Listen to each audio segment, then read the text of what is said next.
All right, Woo! we are back to talk about defense with Dr. Hodgie and Coach Matt That's right. Minich and Joe Goodberry. Where did Joe go? Father Joe. Oh, Ah!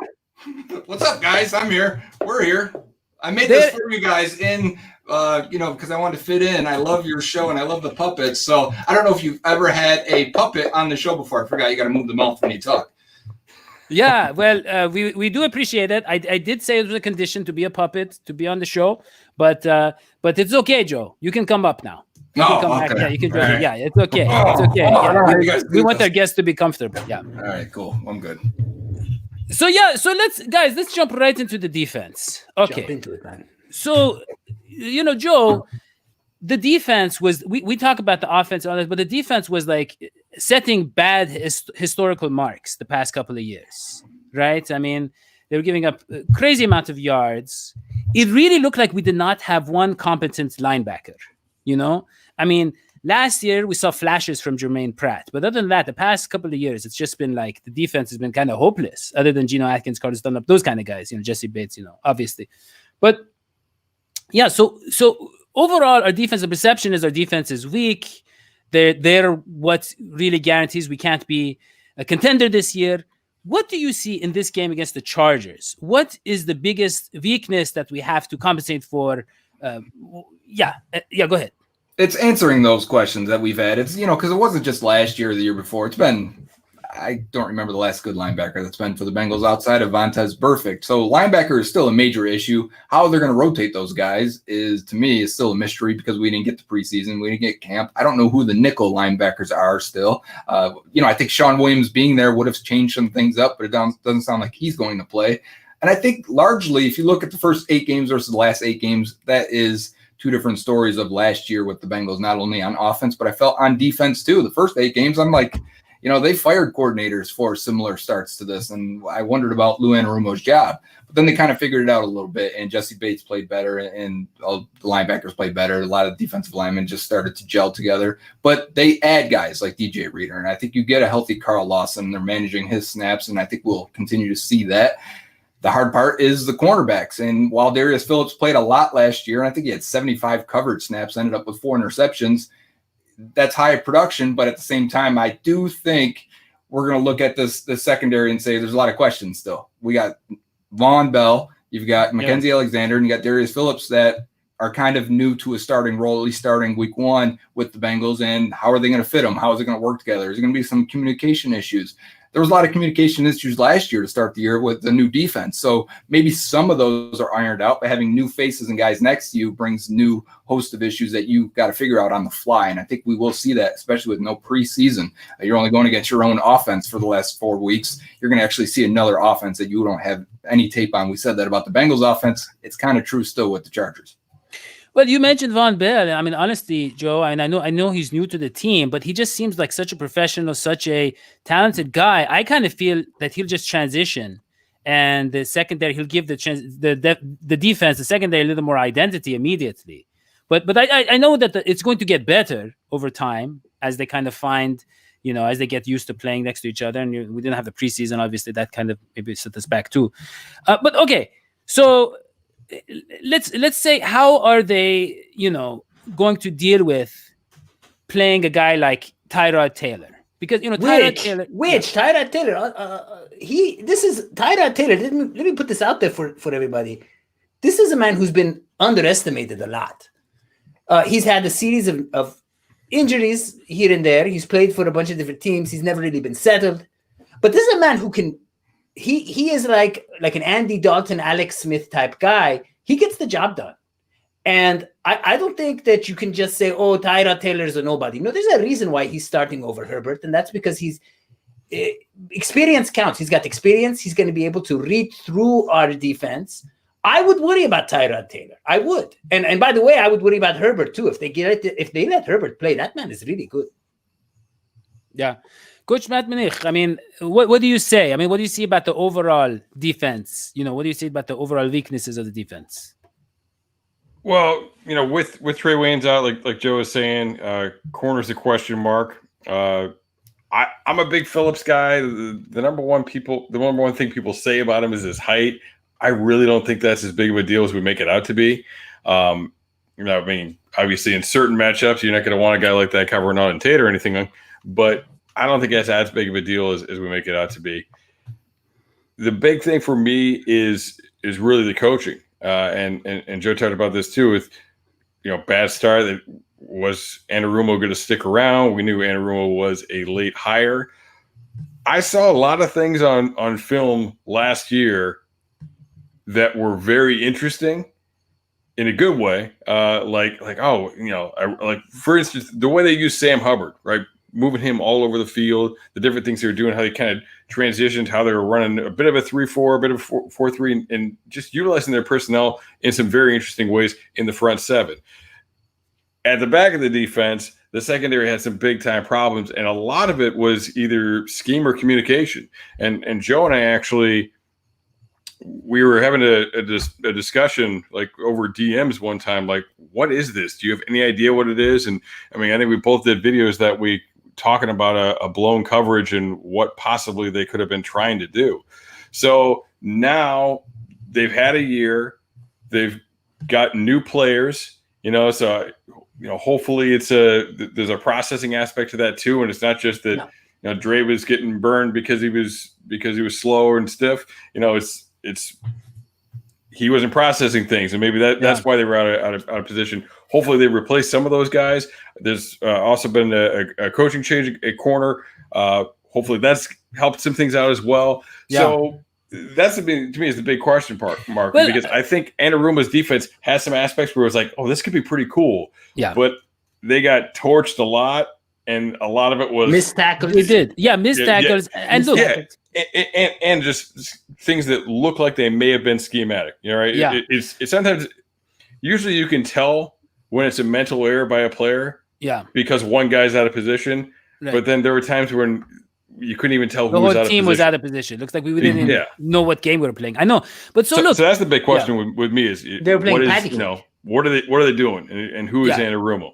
I mean, Coach Minich. I mean, you were talking about this, and really, let's be honest. We haven't been able to tackle tight ends, for even during the Marvin Lewis era. I mean, even when Marvin Lewis, the defenses were good. We had problems with tackling tight ends, and we had problems tackling running backs in important games, in critical games. In those primetime games, those playoff games, it was always like some no-name running backs running all over us. But now we brought in 3 rookie linebackers. We brought in a guy, Josh Bynes, just a very knowledgeable, good veteran. We brought in, DJ Reader to shore up that defensive line. And what do you see? Because look, the Chargers, let's be honest, they have playmakers. They have this Austin Eckler guy. He's a little tiny guy. He's like my height, right? He just runs around and no one knows where he went. And he took the job of the 2-time Pro Bowler, Melvin Gordon. He almost had 1,000 yards receiving as a running back because no one ever suspects the running back to catch the ball. And this guy's just catching the ball, running around like a little mouse. And this guy is going to pose problems for us if we don't plan for him. And then you look at Hunter Henry, right? I mean, he's so good that Stephen A. Smith, I think, thought he was still on the team is like a threat when he wasn't even healthy, And then you look at our receivers. We're going to get to that soon. But yeah, the running backs at tight ends, are we going to be able to tackle them and prevent them from having back-breaking plays? I mean, to me, the biggest thing is coverage. And that's been, like, tackling in coverage has been an issue for the past few years, even before last year when the defense was really bad. Going back about 2-3 years, they've had trouble making tackles in the open field. And look, when you're playing some zone defenses and like you can't cover the entire field. So completions, there's going to be completions, but completions are fine if you cover the deep route, you rally to the shorter route, and you make a tackle and you don't let them turn them into big gains. And that has happened a lot to this Bengals defense is they don't make those tackles. So some big changes. And again, we as we talk about the secondary, obviously Dre Kirkpatrick was not a strong tackler. So, making some changes in the secondary is going to help with that as well. But now we've got linebackers and really across the board, like all these linebackers they brought in. I loved Pratt coming out. I thought Pratt was a great tackler. I didn't think he was particularly good in coverage. The word from camp is that he is much improved in that area and that he shined in coverage. Absolutely. And I think, it was never he can't do it thing. It was he's not very good at it right now thing. So hopefully he's taken that step. But you look at these 3 rookies they brought in. Yeah. All 3 good tacklers, all 3 good in coverage. Yeah, so, Joe. Yeah, go ahead. Yeah, I was just saying that that's what it's about. Is now what are they going to do? How are they going to deploy those guys? As Joe was saying before, what's that rotation going to be like? And who can match up on who when it comes to a tight end, a player like Hunter, and a player like Eckler? Because if they can be real, they really should be rotating all these guys in a little bit in this game. Just because this is a great test going against this team and those guys to see what they can do and to see who can cover what type of player there. Yeah. So Joe, tell us about that. Tell us what you see, because look, Jermaine Pratt, number 1 in the snaps. Josh Bynes going to be number 2 in the snaps, and Jordan Evans, if he's on the team, he probably get more snaps than the rookies. So tell us how you see that playing out with the rookies. Maybe you disagree. Yeah, go ahead. How do you see the snaps playing out in this first game? Yeah, I think Logan Wilson's they drafted him, and I had a 2nd-round grade on him. I think we don't be surprised if he's getting 50-50 with Josh Bynes. Bynes isn't a guy that you want in coverage. Even as much as he played for the Ravens, you look at his history throughout the league, teams got him off the field in 3rd downs and in nickels. So who's going to replace him? If Jermaine Pratt's out there for every snap, if he's just one of your nickel linebackers, great. You have athleticism. You got a guy who's presumably improved in coverage. I think Logan Wilson is the next guy after Bynes. So Bynes maybe is your inside thumper in your 3-4 defense. And then when you need some athleticism, you need a guy that seems like he should walk right behind Bynes in his shoes with his mental ability and, eventually be a leader of the defense. I think it's Logan Wilson, and he's going to get in there. But Akeem Davis-Gaither, he's the most interesting one because that is more of a wild card. You can do what you want with him. He played some nickel corner. He played some safety. He played some edge rusher, a lot of edge rusher last year. And I think you can do that with him. I think you can mix it up. I think you can get a little crazy. Right now, if you look at their defensive ends, they really only have 3 guys with Dunlap, Hubbard, and Lawson, which is great because we like those 3 guys. That's pretty good depth. But I think if they need to get some juice on the edge and one of those guys need a breather, you can put Akeem Davis-Gaither out there and feel really good about him, at least threatening that edge. He's a little light for it, but you can do it. So I think the mix there is going to be very interesting to see. But to me, that is the weak point because I feel good about the Bengals corners, even though we said it's a question mark in a lot of ways. Yeah, the Chargers really don't have great receivers. It's Keenan Allen, who's fantastic. But if Mike Williams doesn't play, and he's been a jump ball specialist, he's kind of unreliable. Hunter Henry's been unreliable because of injuries, so a different reason. So it's Allen and Eckler getting 15 targets each every single game you watch of the Chargers. You wonder if that's going to continue. And if that's the case, the Bengals have plenty of tape to scheme for that and plenty of time to say, we got to shut those 2 guys down. And if the other guys beat us, then so be it. Then we deserve to lose. Yeah, absolutely. That's good. So it sounds like, please go ahead, Hodgie. Yeah. I haven't said much because I'm not the defense kind of guy. Yeah, I don't really care about defense. That's when I go get snacks. But I've always found you offensive. That's okay. It's true. A lot of people do. And I smell offensive, but luckily that doesn't come through. So the thing is, I feel like we do have some stars, right? You got your Carlos Dunlap. He's going to come on the show. You got your Atkins. And I feel like one thing that's interesting for me is that Atkins wasn't playing in practice. Is this the Bengals saying that they really, really care a lot about Atkins? And I wonder if the Christian Covington hire wasn't to have someone to ease up some of the burden on Atkins so that you have like a guy to relieve Atkins of some of that duty. There seems to be a lot of investment in Atkins and in the Carlos Dunlap. And I think that's a good thing. I think that Animo Romo has figured out what works. And I think they'll be okay. Yeah. So that's it. Well, okay. I think we all know what Geno is. Obviously he's getting older, but they know what he can do. And, Zach Taylor has been adamant that he played far too much last year. Yeah. So, Ren's out, Tupo's out. They went out and got Mike Daniels. But still, when you look at it, when they run the 3-4 defense, right, which they ran about a quarter of the time last year, when they run that 3-4 defense, it's 3 defensive tackles that are on the field. Right. And Hubbard, the guys we think of as defensive ends, those guys are the stand-up outside linebackers in that defense. So if you put Reeder, Atkins, and Daniels on the field, like that was all they had at defensive tackle before they went out and made this move. Really, I mean, I was looking at the roster before, and I was like, well, trade Deshaun has to make this roster unless they do something. So I mean, that was a huge addition, and you know he's going to have to play in some of those 3 defensive tackle looks, and you know definitely to get Geno out of there as well because they know that's important to keep him fresh. Exactly, because with Coach Minich, what people don't realize is that playing defense is more grueling than playing offense. 1 minute of defense playing is more tiresome than 1 minute of offensive playing. Why? Because you have to. It's a lot more of taking into a lot of different factors when you're on the field as a defensive player. And our defensive players last year it's like losing weight versus gaining weight. Right. And our defensive players were out there a lot last year. They would spend a lot of time on the field. You're right. There was too much pressure on Geno Atkins. I have, for example, I've got a Tesla. I talk about it a lot. I also have a Chevy Volt. I sometimes drive my Chevy Volt so I don't put too much pressure on my Tesla. And I think that's going to be the approach with Geno Atkins this year. I'm happy to see that change. Kudos to you, Anna Romo, for doing that. Yeah. I mean, look, Geno Atkins, he signed a long-term deal last year. And he didn't have the best year last year, but you want to, you know, you have to try to get value. You have to try to get value out of your investments. And so when you sign a guy to that kind of money, you know, like with Joe Mixon, you know, I remember when Joe Mixon, he goes up to Mike Brown, he says, I'm going to make this worth every penny. And I swear that I saw Mike Brown shed a tear. Yeah. And it was not because the team is going to do well. He just said, you know, I don't feel bad about making a bad investment now. That's his soft spot. Yeah. And so with Geno Atkins, they're like, this guy has got to play like a 10, whatever, 12, I don't know how many getting every year, $1 million. We have to keep him like that, whatever it takes. And so they got DJ Reader. Yeah. Yeah, and Dadio is so into good deals. I don't know if you guys know this. Sometimes he'll sleep over my house.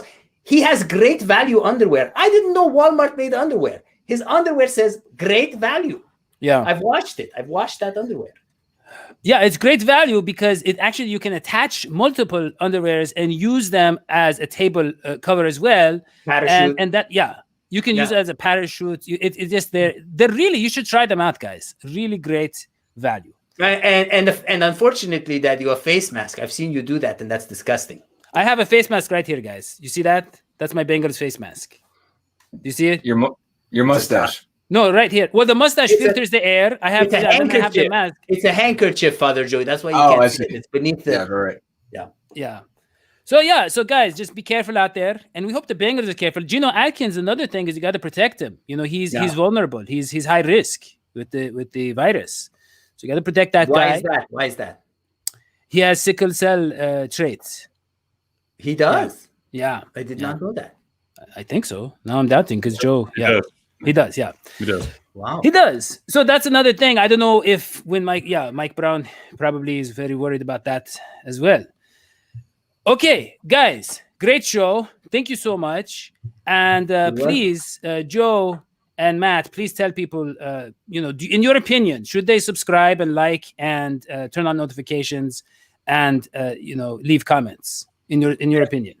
Yeah, someone asked while you guys were talking right there, what is this? And I thought that's a very good question to what's going on here. And it's a very good Bengals informative show. You guys get the best guests. So that's why I watch. Thank you. Yeah. Thank you. Yeah. What is this to be on your promos? That'd be great. It's great. I mean, I'll tell you what it is. Guys. It's the #1 Bengals podcast. Hosted by. That is what this show is. I didn't, honestly, guys, it hasn't even been launched yet. And that is the name that they came up with for us. #1 Bengals. Yeah, we named it that. Yeah, #1. Well, Bengals okay, podcast. I named it that, sure. But they agreed. Guys, and so I think it's natural that if it's the #1 Bengals podcast that you're going to put 5 stars, whether you like it or not. Because please leave 5 stars and subscribe. I mean, if it's #1, you're going to put the 5 stars because what choice do you have? Exactly. Otherwise, it'll become #2 and the universe will fall apart. There you go. All right. Thank you so much. Obviously, as always, I have Dr. Hodgie, Electric Smoji, but very special guests. I'm talking about Coach Matt Minich and Joe Goodberry. Thank you both for joining us. I hope you come back. Squeeze the juice. Yeah. Yeah. And that is all we have for this show. We'll see you next time. So long, SVT. Bye.